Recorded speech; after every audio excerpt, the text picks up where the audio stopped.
किसी ने क्या कमाल की बात कही है, नेकी कर दरिया में डाल। दोस्तों नमस्कार, मैं हूं आपका मित्र डीसी भास्कर और आप सुन रहे हैं मोटिवेशन मंत्रा डीसी। आज की इस कहानी में मैं एक ऐसे व्यक्ति की कहानी लेकर आया हूं जो एक लड़के की मदद करता है, पढ़ने वाले की मदद करता है। तो होता क्या है, तो बिना समय गंवाए सुनते हैं उसकी कहानी। एक छोटे से शहर में गुप्ता जी नाम के एक व्यक्ति थे। वे सुबह शाम एक चाय की दुकान पे चाय पीने जाते थे। प्रतिदिन का उनका यह रूटीन था। एक दिन जब वे उस दुकान पे बैठे हुए थे तो एक लड़का कुछ पुस्तकों के साथ वहां पे आता है और दुकानदार से वह बेचना चाहता है। गुप्ता जी ने उसे टोका कि भाई ये पुस्तक क्यों बेचना चाहते हो?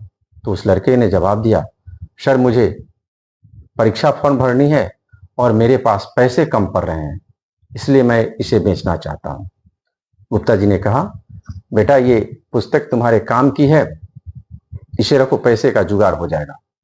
उन्होंने उसे 5,000 रुपए दिए और उसका एड्रेस ले लिया और अपना एड्रेस उसे दे दिए कि जब तुम्हें हो तो ये लौटा देना। इस बीच समय बीतता गया, समय अपनी गति से चल रहा था। लड़का पढ़ाई में मग्न था, लेकिन उसने पत्र व्यवहार के माध्यम से गुप्ता जी के साथ एक आत्मीयता जोड़ लिया था। दोनों का घनिष्ठ संबंध बन चुका था। बीच बीच में गुप्ता जी भी उसकी आर्थिक मदद कर दिया करते थे, लेकिन उन्हें कभी कभी लगता था कि लोग मुझे इमोशनल फूल कहेंगे कि आप किसकी मदद कर रहे हैं, अनजान व्यक्ति की। खैर समय अपनी गति से चलता रहा। लड़के ने एक दिन सूचना दी कि मुझे अच्छी नौकरी मिल गई है और मुझे विदेश में जाकर के सेटल्ड होना है। और उसके बाद वो विदेश में चला जाता है, वहां सेटल्ड होता है, अपनी शादी भी करता है और इसकी सूचना वो गुप्ता जी को देता है। इस बीच समय आगे बढ़ा तो गुप्ता जी बूढ़े हो चुके थे। उनके पास कुछ भी बचत नहीं थी। उन्हें अपनी बच्ची की शादी करनी थी और वे सोचते रहते थे। बीच बीच में पत्नी भी कह दिया करती थी कि अगर बचाए रहते तो आज सोचना नहीं पड़ता।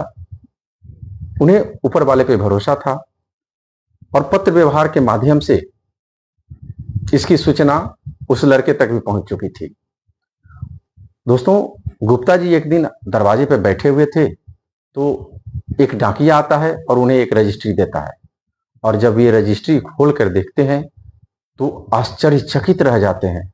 उस रजिस्ट्री के अंदर $1,00,000 का चेक था और पत्र में लिखा गया था, आप मेरी बहन की शादी पूरे धूमधाम से कीजिएगा और इस शादी में किसी भी प्रकार की कमी नहीं होनी चाहिए, और यदि कुछ कमी होती है तो मुझे सूचना दीजिए, मैं और राशि भेज दूंगा। गुप्ता जी के खुशी का ठिकाना नहीं था। भगवान ने उनके लिए प्रसाद भेज दिया था, उनकी मदद कर दी थी। शादी की तैयारियां पूरे जोर पर थी। शादी का दिन आता है, सारे अतिथि आते हैं और कमाल तो तब होता है दोस्तों जब शादी के दिन वो लड़का अपनी पत्नी के साथ विदेश से उनके घर आता है, गुप्ता जी के घर आता है और एक भाई की तरह सारे रस्मों रिवाज निभाता है।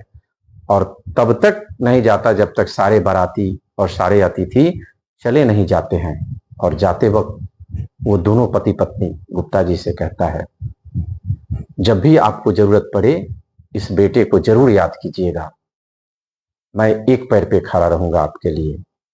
दोस्तों यह कहानी हमें क्या सिखलाती है? कहानी यह सिखलाती है कि सत्कर्म का सुफल अवश्य मिलता है। जब भी मौका मिले तो किसी की मदद कीजिए, गरीब हो, असहाय हो, बूढ़े हो, लाचार हो। ऊपर वाला आपकी मदद जरूर करेगा और ऊपर वाले की मदद से ही हम और आप आगे बढ़ सकते हैं। इसी के साथ बहुत बहुत धन्यवाद दोस्तों। आज के इस वीडियो में इतना ही। फिर मुलाकात होगी किसी अगले वीडियो में।